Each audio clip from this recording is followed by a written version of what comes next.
Assalamualaikum warahmatullahi wabarakatuh. Halo anak-anak, bagaimana kabarnya hari ini? Semoga sehat selalu ya. Bertemu kembali dengan Mr. Indri dalam pembelajaran PADDT atau PAI. Di video sebelumnya, Mr. Tuti sudah menjelaskan tentang memaknai zakat dan macam-macam zakat.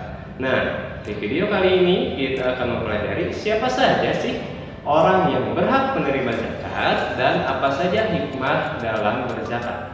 Without any further ado, let's start the lesson. Okay, first material about orang yang berhak menerima zakat. Orang yang berhak menerima zakat disebut mustahik zakat.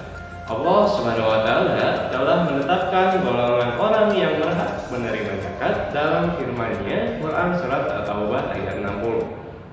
أعوذ بالله من الشيطان الرجيم إنما الصدقات للفقراء والمساكين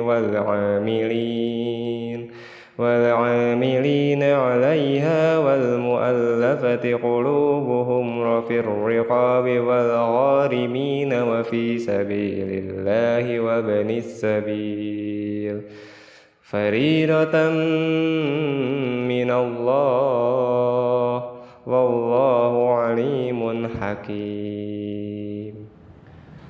Artinya, sesungguhnya zakat itu hanyalah untuk orang-orang fakir, orang miskin, amil zakat yang dilunakkan hatinya atau mu'alaf untuk memerdekakan hamba sahaya, untuk membebaskan orang yang berhutang, untuk jalan Allah Subhanahu wa taala, dan untuk orang yang sedang dalam perjalanan sebagai kewajiban dari Allah Subhanahu wa taala. Allah Subhanahu wa taala Maha mengetahui, Maha bijaksana.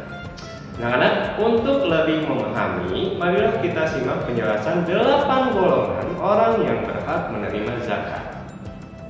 Pertama, orang fakir, yaitu orang yang amat sengsara hidupnya, tidak mempunyai tenaga dan harta untuk memenuhi kebutuhan hidupnya.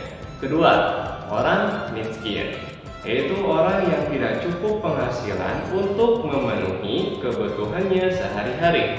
Yang ketiga, pengurus zakat atau biasa disebut dengan amil zakat, yaitu orang yang diberi tugas untuk mengumpulkan dan membagikan zakat. Yang keempat, mu'alaf, yaitu orang yang bukan Islam atau non-Islam yang berkeinginan masuk Islam untuk masuk Islam, dan orang yang baru masuk Islam yang imannya masih lemah.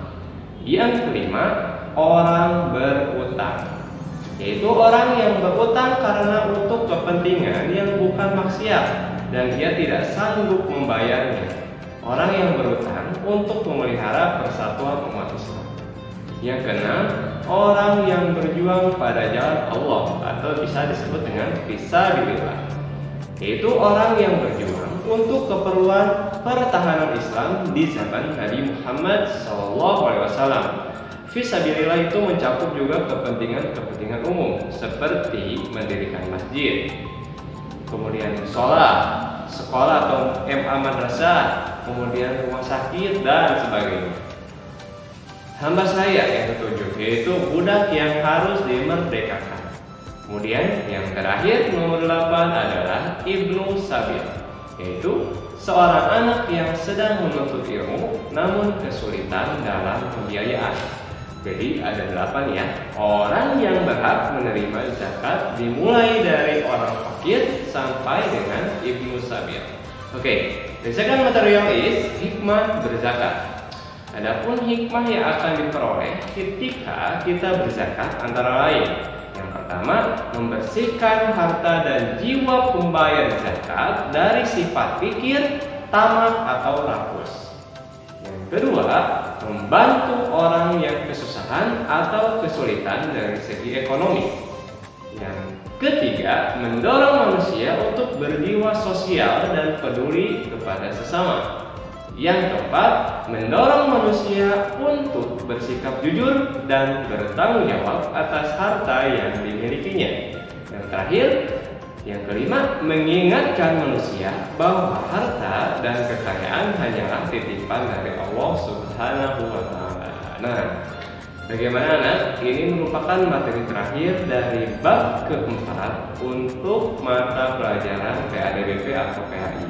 Jadi Mister sudah sampaikan mengenai 8 golongan orang yang berhak menerima zakat dan 5 hikmah jika kita melaksanakan zakat. Mudah-mudahan bisa bermakna untuk kalian. Silahkan kalian rangkum video kali ini supaya setelah kalian mendengarkan penjelasan dari Mister, kalian bisa menangkap apa yang diucapkan dari video ini lebih maksimal lagi. Oke, akhir kata, tetap berkreasi, berinovasi, dan berprestasi. Assalamualaikum warahmatullahi wabarakatuh.